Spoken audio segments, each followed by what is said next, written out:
Welcome to Encouragement for Living Life with Lockwood and Lockwood. The guys are here to encourage you in your attempt to live more confidently and successfully in our world. They are highly trained and experienced mental health professionals, but they are not your mental health professional.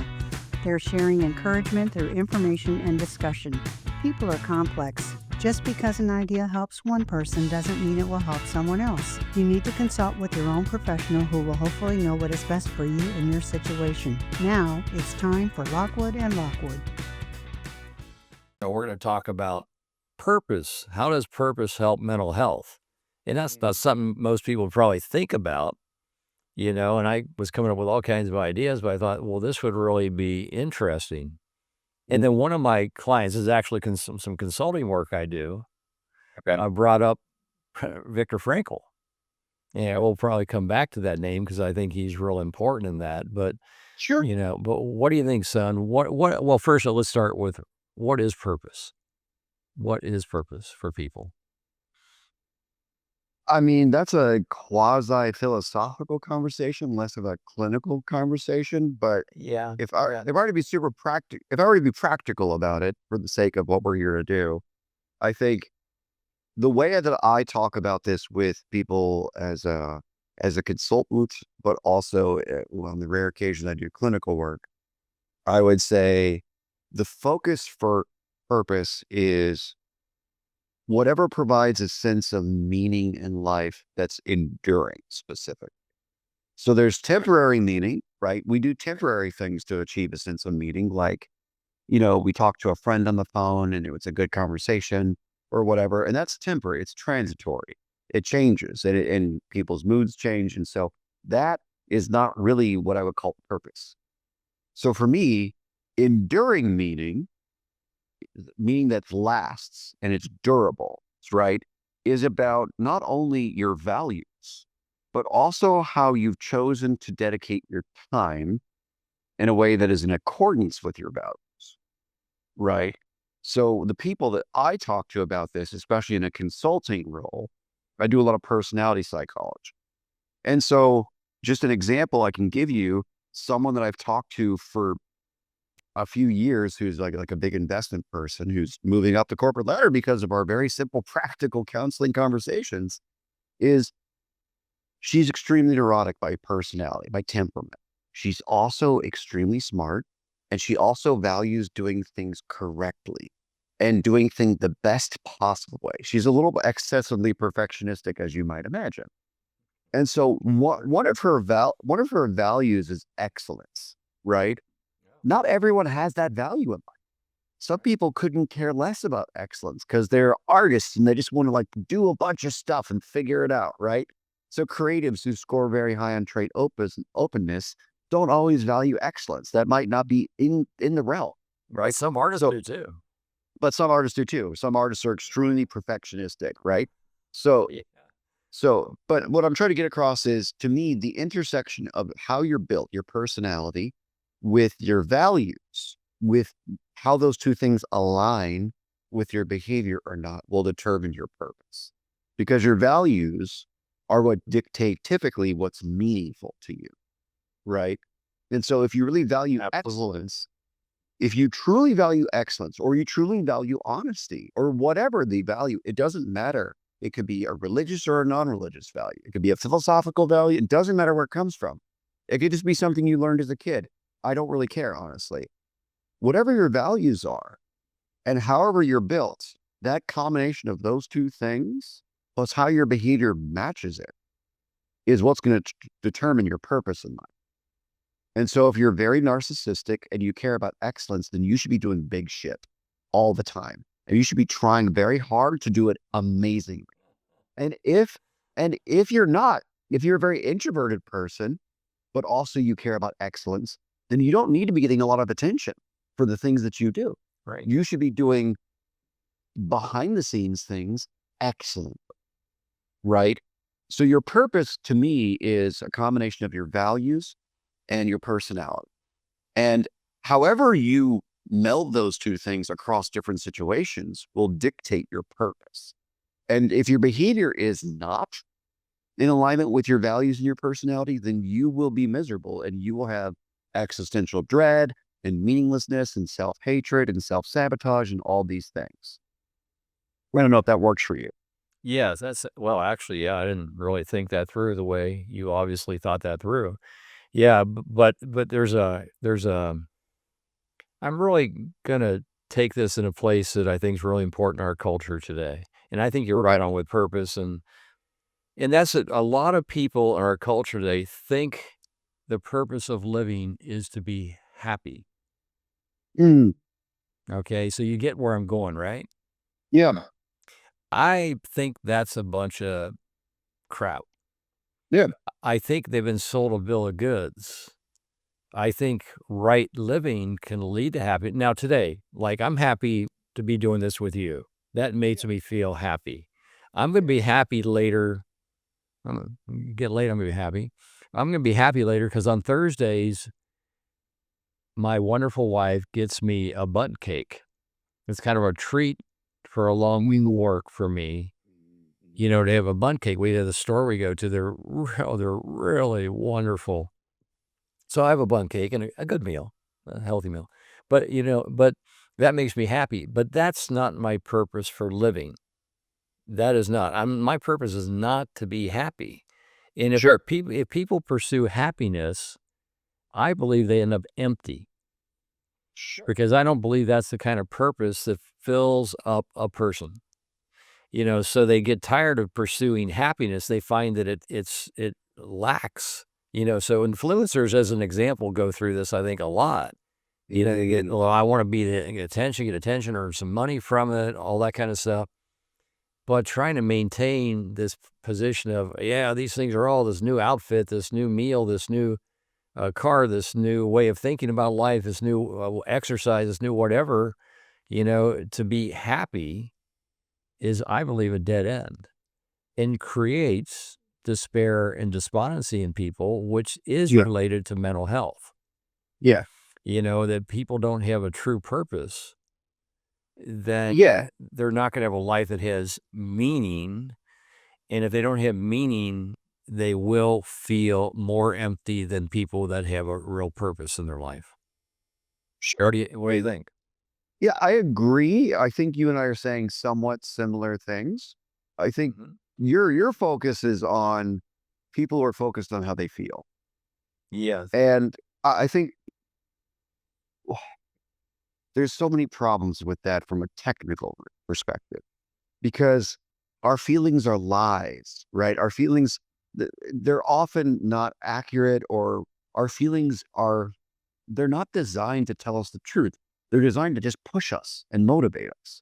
And so the reason that I'm focusing on values and personality is because these are things that are usually not super fungible. They're usually very concrete over time, right? And, Absolutely. and unfortunately, for whatever it's worth, for people who need to hear this, to some significant extent, how you're built will dictate your values.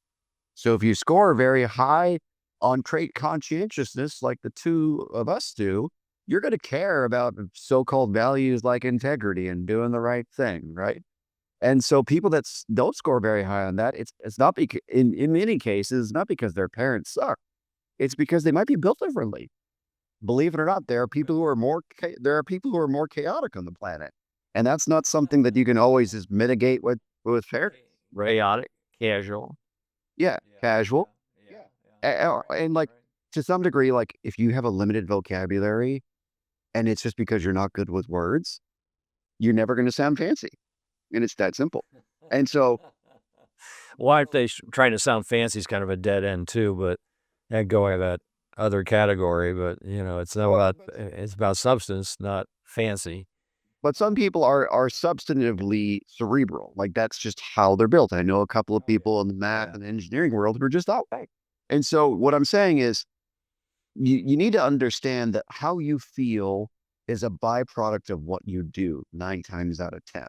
It's also a byproduct of how you see yourself, but that's usually intermediary. That's like in the middle between what you do and right. And so for me, when it comes to this very practical, like what is purpose, what is meaning thing, I really want people to ignore their feelings most of the time. as weird as that advice sounds, like in my role as a consultant who's worked with executives, the number one thing I do is I help them tolerate their frustration and their ego and all these things because they want their feelings to dictate their behavior to achieve a result. And it doesn't work. I was at the gym at 7 o'clock this morning, texting one of the executives I worked with because I'm a consultant for his rehab. And he was saying some stuff in a group thread that was going to be counterproductive. And so I'm just like, you can't say it in this way. You can't say it in this chat. You have to say it privately. Like I was doing those things because literally it's self-sabotage. And it's not because he's stupid. It's because he's built a certain type of way.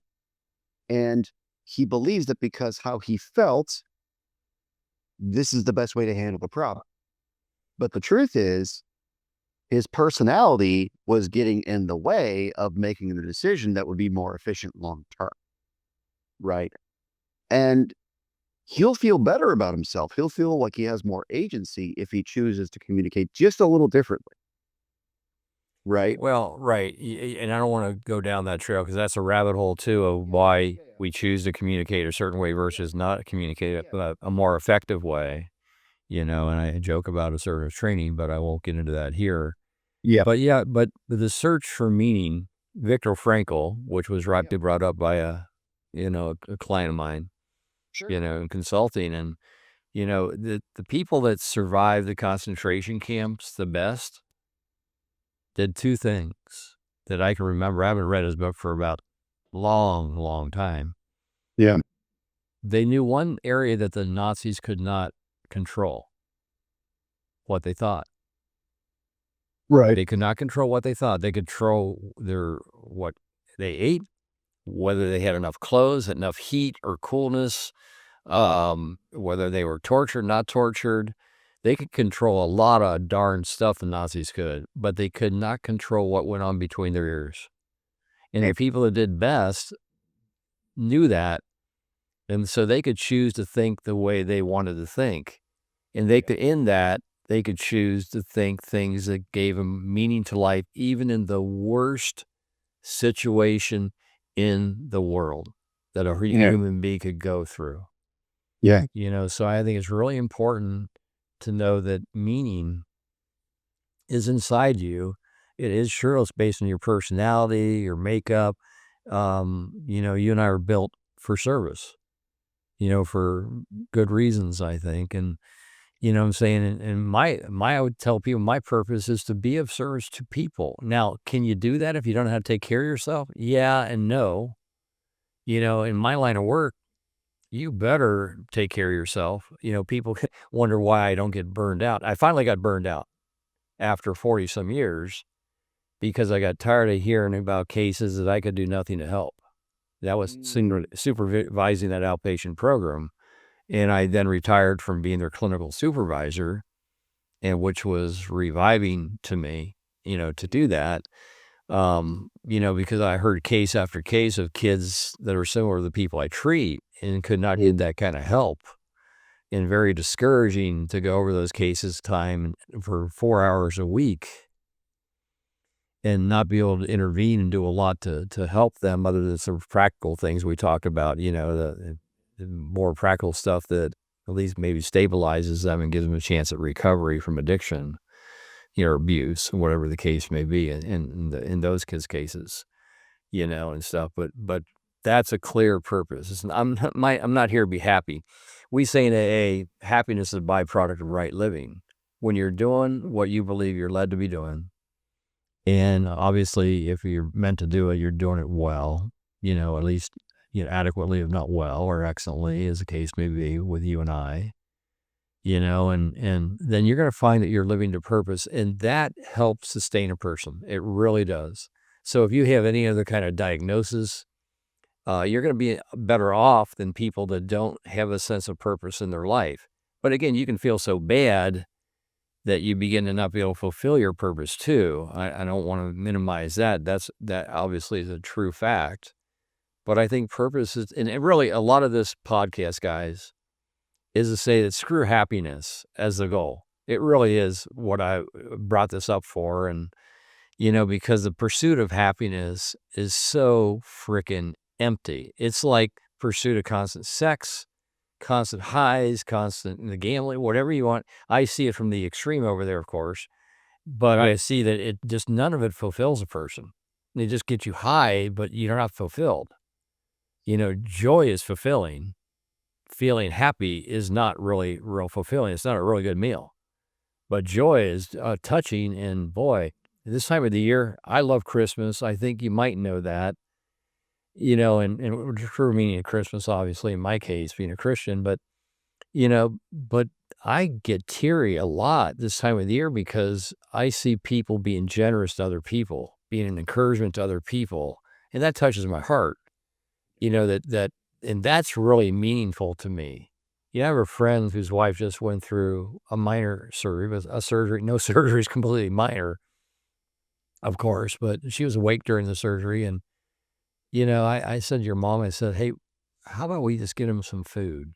I know a lady that had surgery made some food for my friend because she knew she'd be out of commission for at least a little bit with her, her wrist, and so your mom took him some food. Yes, as work, and I couldn't go with her, and got some really good food from where, Annie Guns, and brought it to him just as a treat, just as an encouragement, you know, to give her a little encouragement. And I'm sure the food that they was made for my friend was really good to hold him over until she could cook again.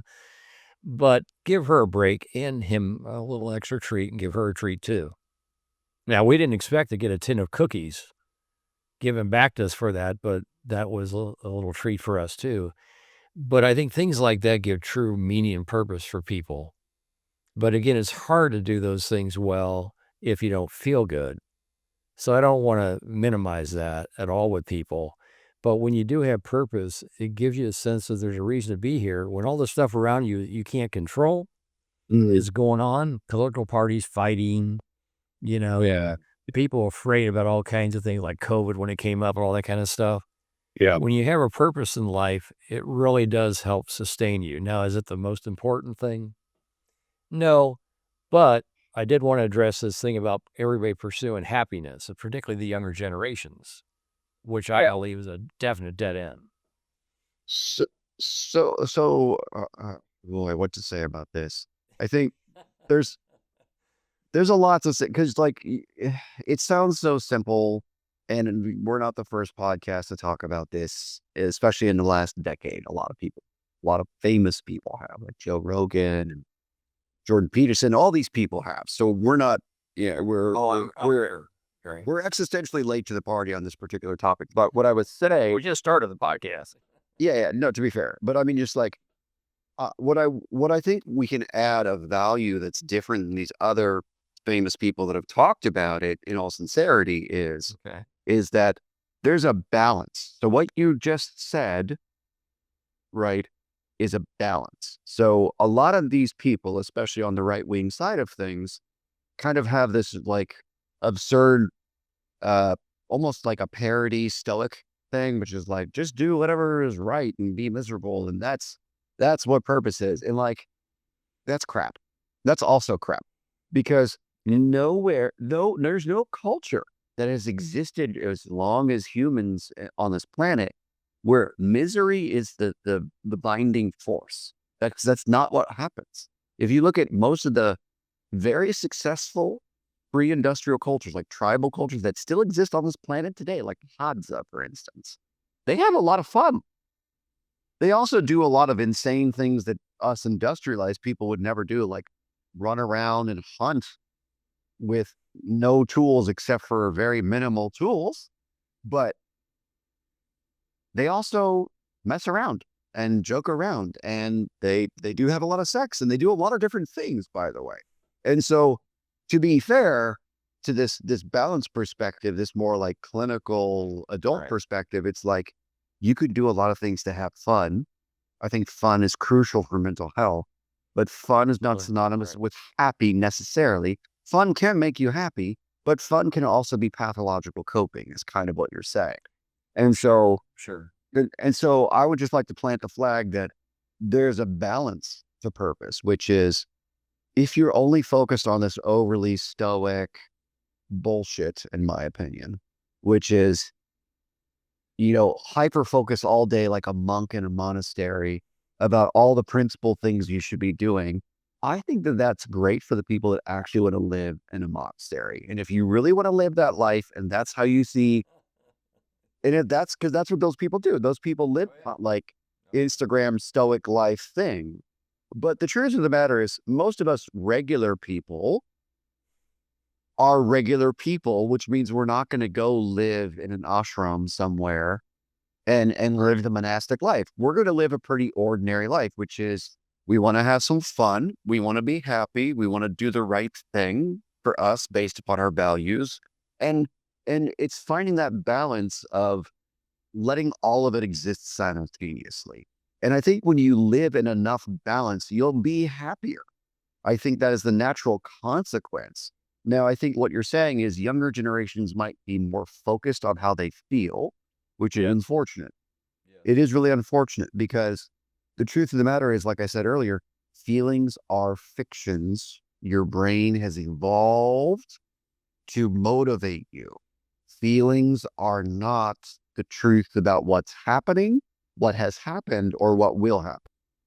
Now, they give us information, Yeah. but you've gotta have a brain working there that isn't just focused on feelings to use it properly.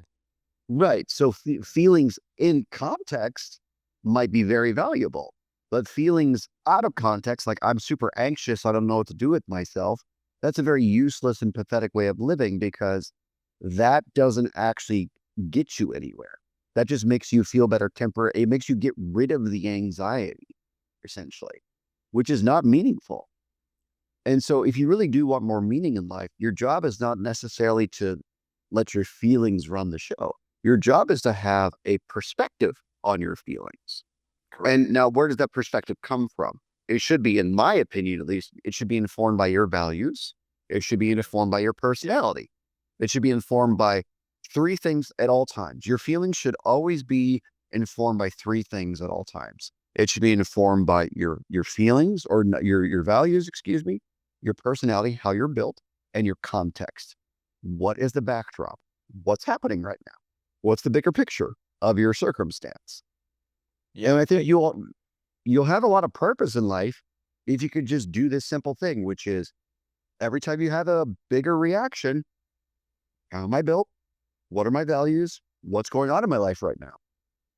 Yeah, again, I don't know why it threw me back to the concentration camp, yeah, again, but it did what you said, where the people that did the best were probably the people that were gonna share a sock with someone who didn't have a sock when it was the middle of winter. Yeah. They're gonna share a morsel of food with them because they may not have gotten much themselves, but inside of them, they may have starved more, lost more weight, but they felt better about themselves because their perspective was even there, a kindness to someone else who's struggling might help them feel better because they have a purpose there to mitigate people, lessen someone else's suffering.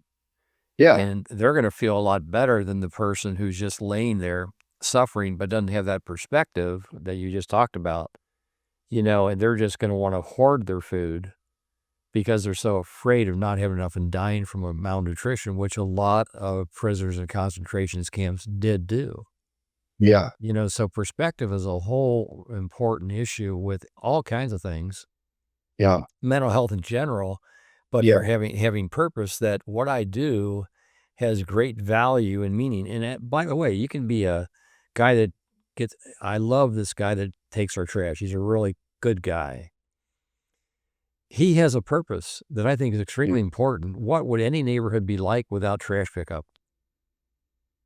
New York, I remember when New York was trying, oh my God, the rats, the smell, these guys have a tremendous purpose and mine might have great value. And when you have purpose, no matter what, it could be selling a car, it could be driving a bus. You have purpose, you're helping people. And a lot of people don't even know that about themselves, that they really have a tremendous purpose in this world. And I don't overvalue one person's purpose over another. Yeah. And that's real important. I think this world does not go around without trash pickup, without electricians, without plumbers. Yeah. You know what I'm saying? We just got a report back on our condos. The guy that did the scoping of our main sewer pipes, he found 45 feet of cracks in one. Well, What? that's probably $12,000, $15,000. But nothing has to be done now because it's encased in concrete and it's still stable. But it's amazing thing that he had a great purpose and gave us great relief that we don't have to spend that kind of money right away. And Yeah. we know it's listed in one of the projects coming up in our engineering study, but he has purpose. All people have purpose. And by the way, a little political thing here, not political really. Mothers, hardest job in the world other than maybe president. Every president looks like they're aged about 20 years and 4 or 6 years. But mothers have tremendous purpose. You don't have to get paid for what you do. They have volunteers.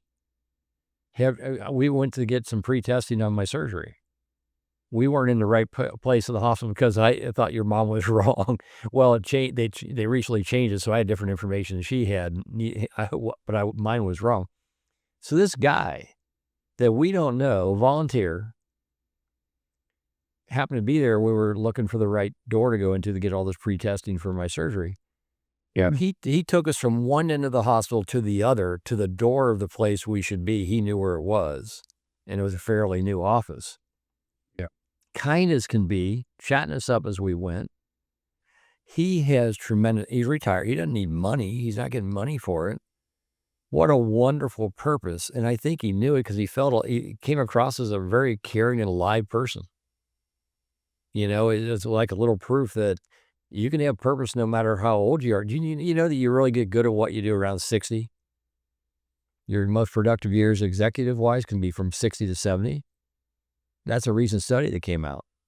That they now are real true confidence about what they're doing. They know how to do it, and they can do it in a very high level. Anyway, that's a little side thing, but again, your purpose doesn't have to stop. And for people getting older, it doesn't have to stop. It doesn't stop. Retirement isn't supposed to be purposeless. Of course, people like me that don't believe in retirement until we can no longer work physically or mentally or whatever. But you can have purpose throughout the course of your life. And if you see that, you have more meaning. If you have more meaning, you have better mental health, considering everything else is basically okay. Yeah. Right? Yeah. Yeah. I mean, you said a bunch of things that I'd like to respond to. So first, I would like to agree with you that the book Man's Search for Meaning is a really good read. I think even if everything in real life is going well, it's still probably a good read because I think that it's a really compelling story. I've read it a few times and I've recommended it as a professor a few times. I think Right. so. That's one thing. I think we can become more resilient to problems in life if we have more purpose and meaning, like you just said. And so I agree with that as well. I think, Right. uh, uh, I think purpose changes as we age. And so for some people, just to go back to something you said about your guy who looked at your pipes. So one thing that I focus on as a consultant and when I deal with executives and looking at personality and things like that is I kind of, there's at least to the best of my knowledge, there's kind of two categories of people, essentially. Some people will find a lot of purpose and meaning in what they do for a living. And that I think is one category of people. However, there are some jobs which will not feel meaningful. I really want people to reconsider the idea that everything they do for a living to make money has to be some existential quest. I genuinely believe that there is a world where influencers are useful, believe it or not. This is probably something you and I will disagree about. So To some degree, yeah. I I'm all about the hot Instagram mob. I'm all about that. And the reason is because not only is it nice to look at, but if you think about it, just real practically, keep it super simple. You don't have to be like it. The world does not continue to exist because everyone is doing some life altering quest to make money. Society existed for hundreds of thousands of years. Humans have existed for a very long time before everyone made money and survived because they contributed something amazing to the tribe, Amen. right? Right. So, what I believe is genuinely important is you could find meaning in dozens of things. So, if you're a very extroverted person, there's all sorts of research that says you're probably going to be excellent at sales.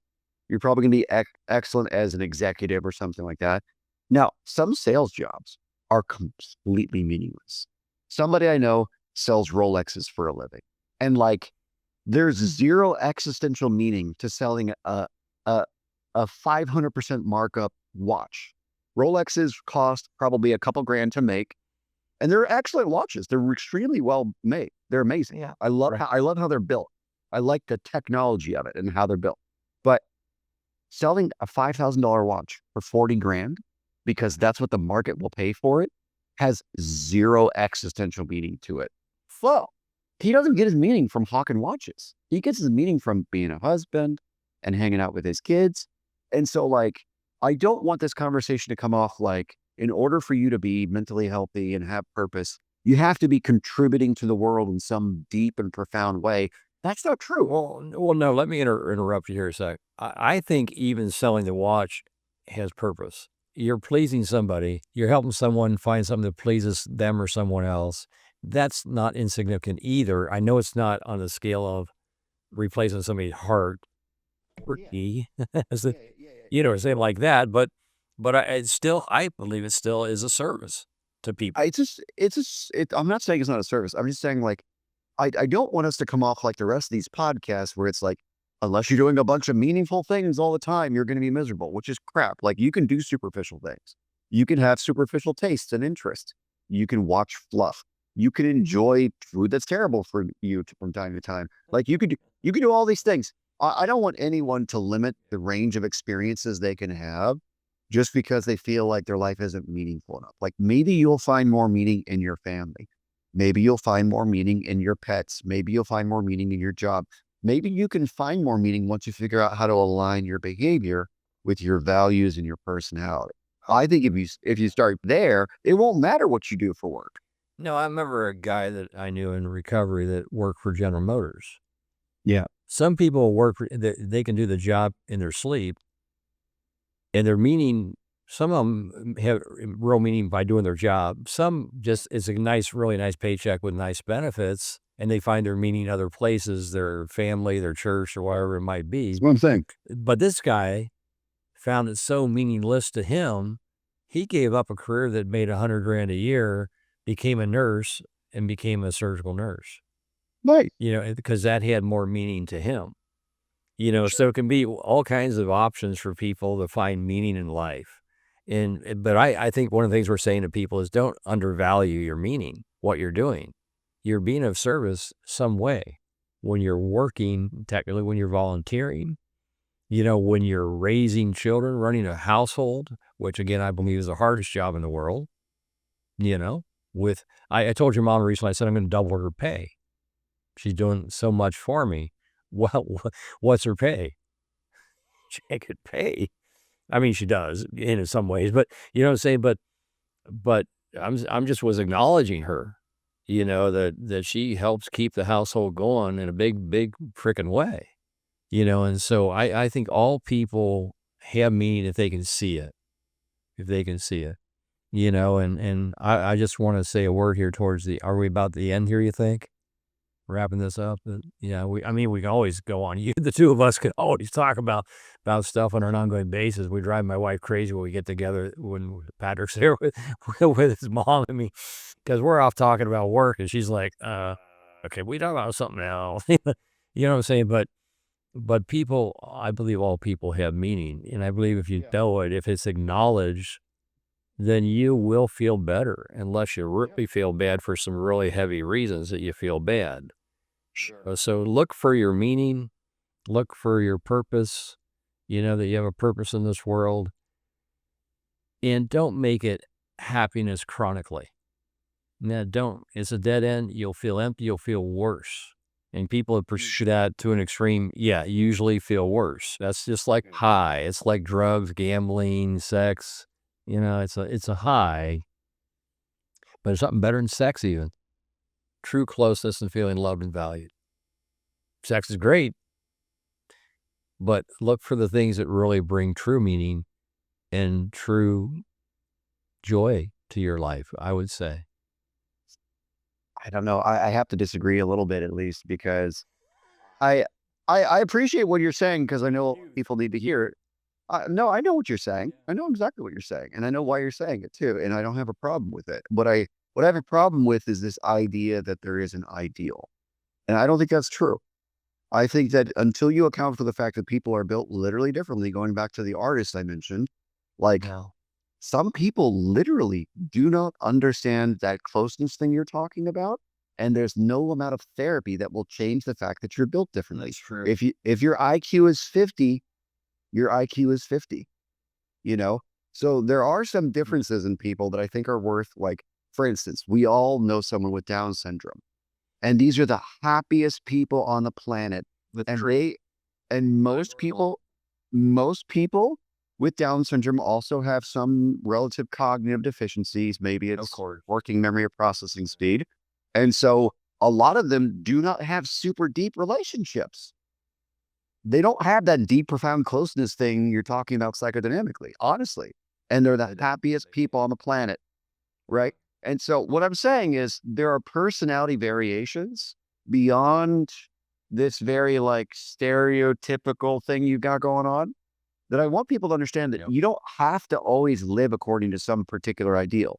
It might be that you're missing out on closeness, and that is a shame because closeness is one of the best things we can feel while we're alive. However, Right on. there's some, like, if you're a performing artist, if you're a musician, one of the best things you'll ever experience is being on stage Stage. Right. and being able to move people in a way that nobody else can. And I would never want to compare that to the closeness of a romantic relationship. And I would never be arrogant enough to say that I believe that that should be completely gotten rid of so that you can be the perfect husband, wife, whatever, if that makes sense. I believe people can be built differently, to be fair. No, you're right. You're right about that. But I do want to wrap this up with a word about people of faith. I think we have a different way of looking at it. There is an ideal, and for the Christian is to be close to God and carry out His purposes in the world. That is the purpose. I just wanted to make a note for them. But I think in general, for people that don't have that kind of faith, you're right. There's many ways to have purpose and meaning in life, and the more you see it, the more you can really value it, the better you will feel. It will And make a difference. and the better it is for the world. And it is yes, because we need those guys that are up there singing, playing the drums, guitar, etc. Yeah. We need everything. Everything that exists, we need, you know? So, Yeah, I keep trying to think of who's the guy? Nicole Kidman's husbands are getting divorced. Plays guitar, sings country. Keith Urban. Keith Urban. oh, okay. We need somebody throwing their hair back and giving that side look for women, then in the audience. Oh, okay. He I brings don't know. great pleasure to women by how he performs, and he loves the guitar too. He just didn't sing; he loves the guitar. But anyway, enough of that. We hope this has some value to you today in kicking this issue around, and we will see you next time. Thanks for listening to Encouragement for Living Life. We hope you were encouraged by today's discussion. If you have a question, you can email us at lockwoodwithlockwood@gmail.com. We'll do our best to answer it on one of our shows. Hope to see you next time.